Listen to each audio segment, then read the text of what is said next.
आप देख रहे हैं न्यूज वन नेशन। हर खबर लॉकडाउन से पहले कितने केसेस थे, अब बहुत ही उत्साहजनक हम लोग इस पर काबू पा गए हैं। तो पूरा डॉक्यूमेंटेड होना चाहिए ताकि लोगों को फ़ायदा हो सके। जो सरकार की सुविधाएं हैं, सरकार ने जो लोगों को दिया है।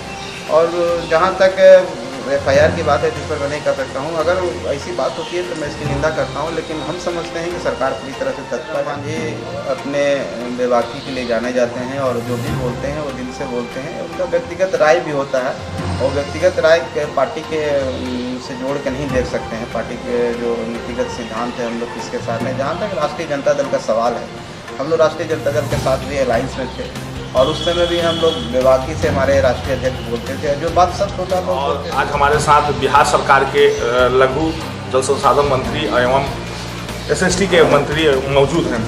सर, एक चीज़ हम लोग जानना चाहेंगे, कोरोना काल को लेकर लगातार जो 3 बार बढ़ गया लॉकडाउन, क्या फिर बढ़ने का चांस है? देखिए, ये तो माननीय मुख्यमंत्री जी का विशेषाधिकार है और बहुत सारा क्राइसिस मैनेजमेंट एक टीम बनी हुई है और सभी लोग बैठ करके आकलन किया जाता है कि वर्तमान में क्या स्थिति है और लॉकडाउन से फायदे हुए हैं। आप देखे होंगे कि लॉकडाउन से पहले कितने केसेस थे, अब बहुत ही उत्साहजनक हम लोग इस पर काबू पा चुके हैं। आने वाला समय 1 तारीख तक लॉकडाउन है। 1 तारीख के बाद वो टीम बैठेगी और आकलन करने के बाद ही इस पर विचार होगा कि आगे बढ़ाया जाए या इसमें वृद्धि की जाए। सर, लॉकडाउन में काफ़ी कुछ सुधार को देखने को मिला, लेकिन यही बात करें भोजपुर आरा का, 125 लोग कोरोना से मर गए। सरकारी आंकड़ा तक कभी तक उसको नहीं दिया गया। क्या तक यदि पत्रकार खबर चलाते हैं तो वहाँ जिला प्रशासन कहते हैं कि FIR करते हैं। देखिए, इसकी जानकारी मुझे नहीं है, आपसे इन लोगों से पता चला है और ऐसी बात है।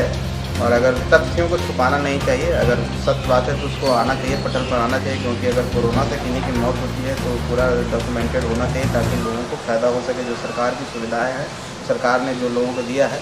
और जहाँ तक FIR की बात है, जिस पर मैं नहीं कर सकता हूँ, अगर ऐसी बात होती है तो मैं इसकी निंदा करता हूँ। लेकिन हम समझते हैं कि सरकार पूरी तरह से तत्पर है और कहीं भी इस तरह की कोई बातें नहीं हैं। और कहीं पर बातें आई होगी तो उस पर जांच का विषय है। अगर ऐसी कुछ बात होगी तो फिर देखा जाएगा। सर, आप लोग गठबंधन में हैं और आपके पिताजी पूर्व मुख्यमंत्री जीतन राम मांझी जी को भी ऑफर आ रहा है, RJD से ऑफर दिया जा रहा है कि हम सच्चाई बोलते हैं इस पार्टी में आकर। इसी के हाल में उन्होंने उनका बयान आया था कि नरेंद्र मोदी का फोटो मृत्यु प्रमाण पत्र पर भी होना चाहिए था। इसको लेकर RJD ने काफ़ी सपोर्ट किया। तो क्या लग रहा है आने वाला भविष्य है पॉलिटिक्स का?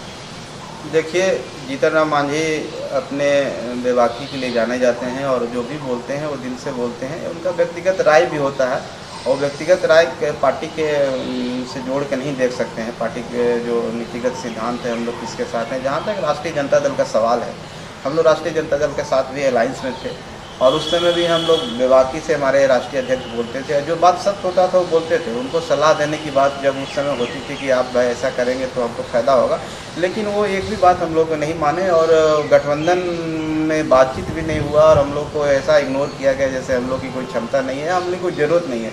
तो हम लोग मजबूरन बस वहाँ से हट करके एक NDA में आए। हम जान रहे थे कि NDA ही एक ऐसा अलायंस है, मुख्यमंत्री श्री नीतीश कुमार जी के नेतृत्व में ही बिहार आगे बढ़ सकता है। और जिस तरह से 15 सालों से उनका शासन रहा और जिस तरह से गुड गवर्नेंस की बात और एडमिनिस्ट्रेशन पर उनकी पकड़ है और कुशल राजनेता हैं, पूरे इंडिया में उनका नाम है, तो हम लोगों ने कहा कि चलो हम लोग इनके साथ आएँ और यहाँ पर आकर हम लोग हैं।